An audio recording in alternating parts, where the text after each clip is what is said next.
अश्विन मास की अमावस्या तिथि को सर्वपित्र अमावस्या कहते हैं और जैसा कि नाम से ही पता चलता है, सर्वपित्र यानी कि सभी पितरों को याद करने का दिन। और ये दिन हम सभी के लिए बहुत ही महत्वपूर्ण है। साल 2025 में 21 सितंबर 2025 के दिन, रविवार के दिन ये तिथि पूरे एक साल के इंतजार के बाद ये अब आने जा रही है। 15 दिनों तक चलने वाला ये पितृपक्ष हम सभी के जीवन में बहुत ही बड़े उलटफेर करता है। और आज की इस वीडियो में मैं आप सभी को बताऊंगी कि आपके पितरों ने आपकी राशि के अनुकूल क्या आशीर्वाद आपको दिया है। सर्वपित्र अमावस्या के दिन आपकी राशि क्या कहती है, कौन सी राशियों के लिए ये महायोग के साथ आई है, कौन सी राशियां लखपति करोड़पति बनेंगी और किन राशियों पर पितरों का प्रभाव बहुत ज्यादा भारी पड़ेगा। आज की इस जानकारी को बहुत ध्यान से सुनिएगा। अपने हर एक कार्य को साइड में रखकर 5 से 10 मिनट का समय निकालकर इस वीडियो को बहुत ही ध्यान से सुन लीजिए। सबसे पहले तो पितृ अमावस्या की इस जानकारी को लाइक करके आपको कमेंट सेक्शन में ओम शांति लिखना होगा। और अब बहुत ध्यान से सुनिए। देखिए, 15 दिनों तक चलने वाला ये पितृपक्ष यानी कि श्राद्ध जिसे कहा जाता है, ये चलता है और इसका आखिरी दिन सर्व पितृ अमावस्या के रूप में सबसे उत्तम माना जाता है। हर तरह के कार्यों के लिए, जाने अनजाने में अपने पितरों की शांति के लिए अगर आपने कोई भी गलती करी है, कोई भूल चूक इन 15 दिनों के बीच आपसे हुई है, तो आपको इस दिन अपने सभी पितरों की, जिनके आप नाम जानते हैं, जिनके नहीं जानते हैं, सर्व पितृ जिसे कहा जाता है, सभी पितरों के निमित्त तर्पण करने के लिए, पिंडदान करने के लिए और श्राद्ध और दान पुण्य करने के लिए ये दिन सबसे ज्यादा महत्वपूर्ण होता है। और अगर इस दिन कुछ ऐसे योग बन जाए जिस योग के दौरान हम कोई उपाय कर पाए, कोई श्राद्ध का कार्य कर पाए या इस योग में दान पुण्य कर पाए, तो क्या ही कहने, आपका हर एक कार्य सिद्ध होने लगेगा। अपने आप में ही आपको सिद्धि प्राप्त हो सकती है। आपकी हर एक मनोकामना को पूर्ण करने का उपाय आज की वीडियो में बताऊंगी। और साल 2025 की जो सर्वपित्र अमावस्या है, वो अपने आप में इसलिए भी महत्वपूर्ण है क्योंकि इसी दिन 21 सितंबर रविवार के दिन ही सूर्य ग्रहण भी लगने जा रहा है। हालांकि ये सूर्य ग्रहण भारत में दिखाई तो नहीं देगा, लेकिन इसका हम सभी की राशियों पर बहुत ही गहरा प्रभाव पड़ेगा क्योंकि सूर्य हमारा है और इस दुनिया में अगर कहीं भी ग्रहण लग रहा है तो इसका राशियों पर प्रभाव पड़ना बिल्कुल ही अनुकूल है। तो इस सूर्य ग्रहण से जुड़ी संपूर्ण जानकारी मैंने अपने चैनल पर डाल दी है। इस वीडियो को देखने के बाद मेरे चैनल में विजिट करके आप अपने राशिफल भी जरूर देख लीजिएगा और इससे जुड़े हुए उपाय भी जरूर कर लीजिएगा। यहाँ मैं बात कर रही हूँ सर्वपित्र अमावस्या के दिन आपका राशिफल क्या कहता है। और आज की इस वीडियो में मैं आप सभी को बताऊंगी कि इस सर्वपित्र अमावस्या से कौन सी वो 6 भाग्यशाली राशियां हैं जिनके ऊपर पितरों का असीम आशीर्वाद अब बरसने जा रहा है। और ये पितृपक्ष बहुत खास इसलिए रहा क्योंकि पितृपक्ष के पहले दिन और अंतिम दिन, दोनों दिन ही ग्रहण हम सभी को देखने को मिले, तो इसका हमारी राशियों पर बहुत ज्यादा असर देखने को मिला है। इस पितृ अमावस्या तिथि के बाद न केवल राशियों को भाग्य का साथ मिलेगा, बल्कि हर एक कार्य क्षेत्र में आप उन्नति ही करते चले जाएंगे। चाहे आपकी संतान निकम्मी निकली हो या फिर आप कोई नया कार्य शुरू करना चाहते हैं, संतान प्राप्ति की इच्छा है या लव मैरिज आप करना चाहते हैं, हर एक कार्य क्षेत्र में जहां आपकी रुकावटें आ रही थी, अपने पितरों के आशीर्वाद के बाद अब आप दिन दुगनी रात चौगनी तरक्की करने वाले हैं। तो हर एक राशि को बहुत ही ध्यान से सुनिएगा क्योंकि हो सकता है कि इन 6 भाग्यशाली राशियों में आपकी राशि भी शामिल हो। तो देखिए, हिंदू पंचांग के अनुसार अश्विन मास की अमावस्या तिथि की शुरुआत हो रही है 21 सितंबर को रात 12:16 पर और इसका समापन 22 सितंबर को रात 1:23 पर होगा। ऐसे में साल की सर्वपित्र अमावस्या 21 सितंबर को ही मनाई जाएगी। इस दिन तर्पण करने के लिए शुभ समय कुछ इस प्रकार से रहेंगे। कुतुब मुहूर्त जिसे कहा जाता है, वो सुबह 11:50 से लेकर के दोपहर 12:38 तक रहेगा। रोहिणी मुहूर्त दोपहर में 12:38 से 1:27 तक होगा। इसके बाद में दोपहर में अपराह काल में दोपहर 1:27 से लेकर शाम 3:53 तक रहेगा। मान्यता है कि इन मुहूर्तों में किया गया तर्पण या पिंडदान सबसे अधिक फलदायी माना जाता है। शास्त्रों में कहा गया है कि इस दिन किए गए श्राद्ध और तर्पण से सभी पितरों की आत्मा तृप्त होती है और इसी कारण से इसे सर्वपित्र अमावस्या अर्थात सभी पितरों को मोक्ष प्रदान करने वाली अमावस्या कहा जाता है। इस दिन करने के लिए शुभ कार्य आप सभी को बता देती हूँ। प्रातः काल स्नान करें, पितरों की शांति की आप कामना करें और यदि संभव हो तो इस दिन नदी स्नान जरूर ही करें। साथ ही साथ पितरों के निमित्त विधि पूर्वक तर्पण और पिंडदान करें। गाय, कुत्ते, कौवे, चींटी और देवताओं के लिए भोजन निकालें और ब्राह्मणों को भोजन कराएं और अपनी क्षमता के अनुसार दान दक्षिणा दें। 21 सितंबर सर्वपित्र अमावस्या तिथि के दिन सर्वार्थ सिद्ध योग, शुभ योग और शुक्ल योग जैसे और शिववास योग जैसे कई योगों का निर्माण हो रहा है, जो कि शुभ योगों से पितरों का श्राद्ध और तर्पण करने से शुभ फलों की प्राप्ति होती है और पूर्वजों की आत्मा को शांति मिलती है। इस दिन हस्त नक्षत्र भी लगेगा, जो कि बहुत ही उत्तम माना जाता है। एक शुभ नाम का योग भी बन रहा है सुबह 9 बजे तक, जिसके स्वामी लक्ष्मी होती हैं, यानी कि माँ लक्ष्मी का इस दिन योग है, जो कि अति उत्तम होता है। और इसके बाद का जो योग बनेगा वो शुक्ल नाम का होगा, जो कि माँ पार्वती का होगा। ये भी बहुत अच्छा योग माना जाता है।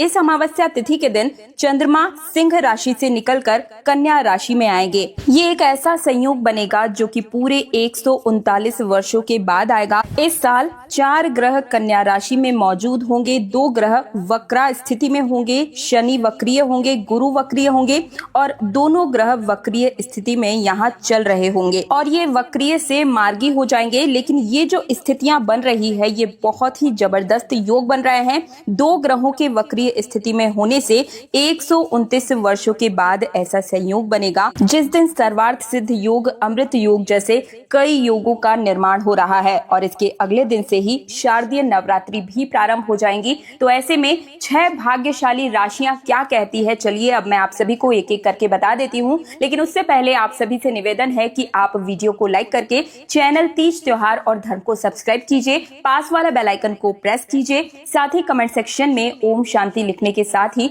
मुझे ये बताएं कि आप हमारे इस वीडियो को कहां से देख रहे हैं। साथ ही अपनी कुंडली पर इसका क्या प्रभाव पड़ेगा ये जानना चाहते हैं तो आप मुझे कमेंट सेक्शन में ही अपना नाम, डेट ऑफ बर्थ, स्थान और राशि लिख भेजिए। कुंडली के अनुकूल जो उपाय बनता पड़ेगा, आपके लिए पर्सनल स्पेशल उपाय जो बनेगा वो मैं आपको कमेंट सेक्शन में रिप्लाई के माध्यम से ही बता दूंगी।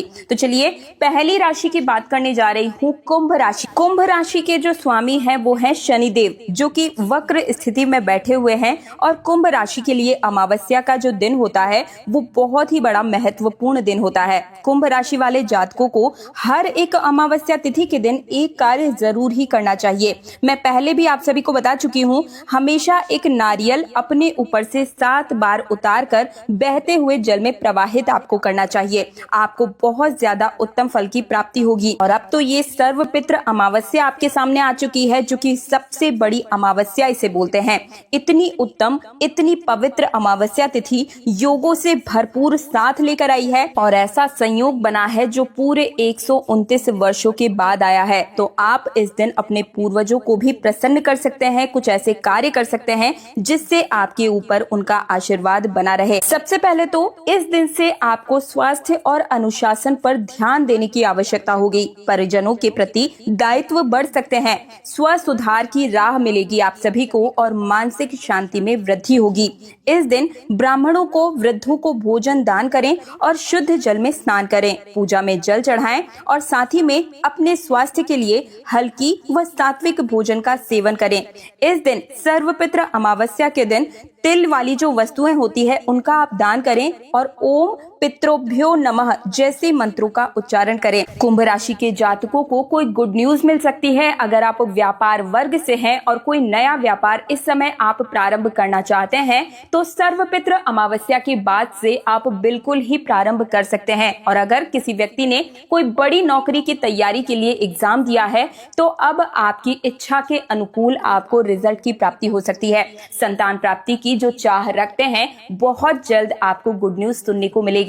अगर आप किसी अन्य क्षेत्र में जाना चाहते हैं, कोई विदेश जाने की अगर आपकी इच्छा है तो अब आपका सबसे अच्छा समय जो है वो आने जा रहा है। यानी कि कुल मिलाकर पितरों का आशीर्वाद आप पर बरसेगा, सुख, समृद्धि, ऐश्वर्य की आपको प्राप्ति होगी। इस दिन आपको सुबह में जल्दी उठकर स्नान कर अपने पितरों को याद करना है और उसके बाद पीपल के पेड़ के नीचे सरसों के तेल का एक दीपक जलाकर और इस दिन एक छोटी सी मटकी आप ले लें, उसमें जल भरकर आप वहां पर रखाएं, यानी कि पीपल के पेड़ के नीचे।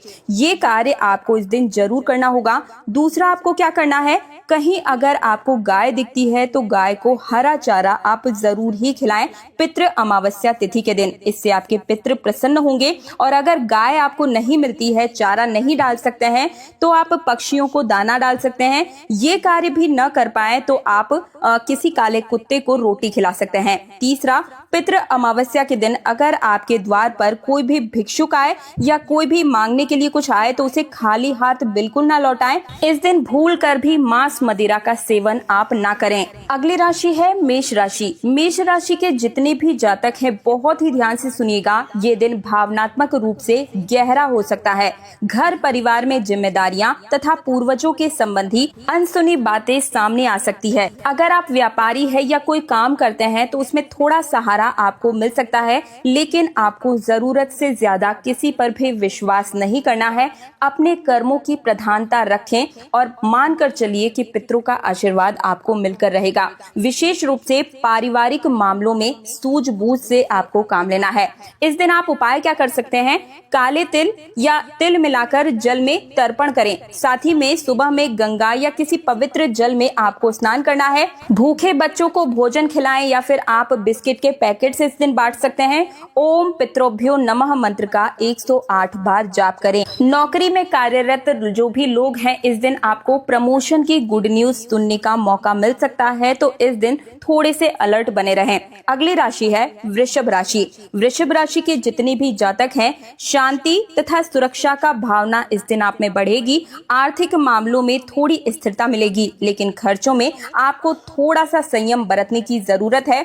अपार खर्चा आप ना करें क्योंकि आपको बुरा समय देखना पड़ सकता है, तो थोड़ा सा आपको संभल कर चलना होगा। पारिवारिक रूप से सौहार्द बढ़ेगा और इस दिन आपको परिवार में थोड़ा सा मेल जोल बनाकर ही रहना है, क्योंकि हो सकता है कि आपके ही परिवार का कोई सदस्य आपसे बिल्कुल अपोजिट हो जाए, आपकी बातों से बिल्कुल ही अलग जाए। तो इस चीज का आप ध्यान रखिएगा। उपाय आप क्या करेंगे? गायों को चारा खिलाएं। गुड़ और मीठा दान आपको इस दिन जरूर करना है। इस दिन पीपल या फिर बरगद के पेड़ के नीचे आप दीपक जलाएं। तिल या फिर सरसों के तेल का दीपक आप इस दिन जलाएं और इसकी आपको परिक्रमा करनी होगी 7। ठीक है। ब्राह्मणों को भोजन कराएं और सप्ताह के कुछ दिन सैर विहार या योग ध्यान करें, जिससे कि मन की शांति आपकी बनी रहे और आपको आने वाले समय में सुख समृद्धि धन और ऐश्वर्य की प्राप्ति हो। इसके लिए इस दिन काले तिल से जो अपने पितृ हैं उनका तर्पण अवश्य कीजिएगा। आने वाली अगली जो सर्वपितृ अमावस्या होगी आप लिख कर ले लें। आपकी कुंडली में बहुत ही बड़ा बदलाव इससे देखने को मिलेगा। तो ये थी आपकी राशि। अगली राशि की बात करते हैं मिथुन राशि। मिथुन राशि के जितने भी जातक हैं, मार्गदर्शन की आपको जरूरत महसूस होगी। कैरियर हो या अगर आप पढ़ाई कर रहे हैं, निर्णय लेने में थोड़ा सा कंफ्यूज आप हो सकते हैं। पूर्वजों से जुड़े हुए जो विवाद है, अनसुलझे मामलों का आपको सामना करना पड़ सकता है और आने वाले समय में आपको कुछ परेशानियां झेलनी पड़ सकती है। तो ऐसे में आप क्या करेंगे? सर्वपितृ अमावस्या के दिन आप पीपल के पेड़ के नीचे एक लोटा जल और एक दीपक मिट्टी का जो दीपक होता है, सरसों के तेल का दीपक आपको वहां पर प्रज्वलित करना है। इस दिन किसी पूजनीय स्थान पर ब्राह्मण भोज आप कर सकते हैं। जरूरतमंदों को अनाज कपड़े दान जरूर करें और अपने पूर्वजों की आत्मा की शांति के लिए किसी मंदिर में दीप दान करें। मंत्र आप बोलेंगे, ओम पितृ गणाय विघ्नाय तन्नो पित्रो प्रचोदयात्। ठीक है, एक बार फिर से बोलती हूँ, ओम पितृ गणाय विघ्नाय तन्नो पित्रो प्रचोदयात्। इस मंत्र का आपको जाप करना होगा।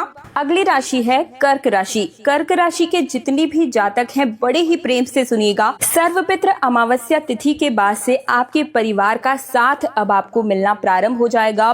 परिवार में जो मनमुटाव चल रहे थे वो बिल्कुल दूर हो जाएंगे, लेकिन स्वास्थ्य में छोटी मोटी परेशानियों का सामना आपको करना पड़ सकता है। तो थोड़ा सा अपने हेल्थ को लेकर आप सीरियस हो जाएं और अगर आप कोई बड़ा कार्य करना चाहते हैं तो इस शारदीय नवरात्रि के बाद सबसे अच्छा उत्तम समय आपको प्राप्त हो रहा है। आप बिल्कुल ही कोई भी नया कार्य प्रारंभ कर सकते हैं। सर्वपितृ अमावस्या के दिन मंदिर में दूध दही गुड़ शुद्ध शाकाहारी भोजन चढ़ाएं और शाम को दीप जरूर ही जलाएं और अपने पूर्वजों को याद करते हुए उनकी आत्मा की शांति के लिए प्रार्थना करें। जरूरतमंद बच्चों या बूढ़ों को खाना खिला सकते हैं या बिस्किट आप बांट सकते हैं। अगली राशि है सिंह राशि। सिंह राशि वालों, आप सब तो बिल्कुल मिठाई का पैकेट लेकर बैठ जाइए, क्योंकि नया घर आपके बनने के पूरे योग बन रहे हैं। नई गाड़ी लेना चाहते हैं, हर चीज के संयोग बन रहे हैं। जो कार्य आप करना चाहते हैं बिल्कुल तैयार हो जाएं। परिवार में खुशियों का आगमन होगा, नई संभावनाएं बढ़ रही है। नए कार्यों की शुरुआत के लिए ये सबसे अच्छा समय होगा। प्रेम संबंधों में सरलता बनी रहेगी, लेकिन अहंकार और घमंड से विवाद हो सकते हैं। तो बिल्कुल भी आपको घमंड नहीं करना है, अपने ऊपर अहंकार को हावी न होने दें। इस दिन कुत्तों को भोजन जरूर खिलाएं, खासकर भूखे कुत्तों को जो रास्ते पर पड़े होते हैं उनको इस दिन भोजन जरूर ही खिला देना। सूर्य देव का आपको अभिवादन करना है, यानी कि सुबह के समय में जल्दी उठ जाएं और स्नान आदि से निवृत्त होकर सूर्य भगवान को जल जरूर ही चढ़ा दें। इस दिन आप लाल रंग के वस्त्र आप पहनिएगा पूजा करते समय, और अपने घर के मुख्य स्थान पर दीपक जलाएं और पूर्वजों के चित्रों को याद और सजा करके उनकी पूजा जरूर ही कीजिएगा। अगली राशि है कन्या राशि। कन्या राशि के भीतर में भय और अनिश्चितता बढ़ सकती है, लेकिन पूर्वजों के आशीर्वाद से आत्मविश्वास बढ़ेगा और तनाव कम होगा। कार्य क्षेत्र में व्यवस्था आदि में अनुशासन रहेगा। इस दिन अपने घर के मुख्य दरवाजे पर एक चौमुखी दीपक जलाएं। अगर आपको दीपक न मिले तो आटे का दीपक बनाकर उसे 4 कोनों में, यानी कि चौमुखी दीपक के समान आपको रख देना है। पीपल के पेड़ के नीचे भी आप एक दीपक जरूर ही प्रज्वलित कीजिएगा।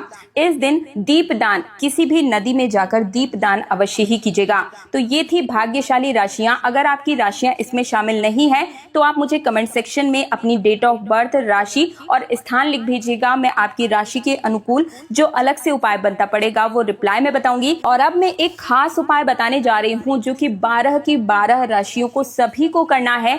इससे आपके ऊपर अगर पितरों का कोई भी दोष लगा होगा तो वो बिल्कुल ही दूर हो जाएगा। अगर आपने पितृपक्ष में मांस मदिरा का सेवन किया है तो उस पाप से मुक्ति पाने के लिए आपको गाय को 21 रोटी के ऊपर घी लगाकर, गुड़ लगाकर खिलाना है। अगर आप 21 रोटी नहीं खिला सकते तो कम से कम 11 रोटी तो जरूर ही खिलाएं। इस दिन काले कुत्ते को भी आप भोजन कराएं। काला कुत्ता ना मिले तो आप किसी भी रंग के कुत्ते को भोजन जरूर ही कराएं। ये उपाय सभी को करना होगा। और आप सभी पीपल वृक्ष के नीचे सरसों के तेल का एक दीपक भी जला सकते हैं। साथ ही में इस दिन किसी भी नदी में जो दीपदान होता है वो जरूर करना चाहिए। ये बहुत ही उत्तम माना जाता है। तो ये थी सर्वपित्र अमावस्या तिथि के दिन आपकी राशियां क्या कहती हैं, कौन सी राशियों पर इसका सबसे ज्यादा प्रभाव पड़ेगा, मैंने आप सभी को बता दिया है।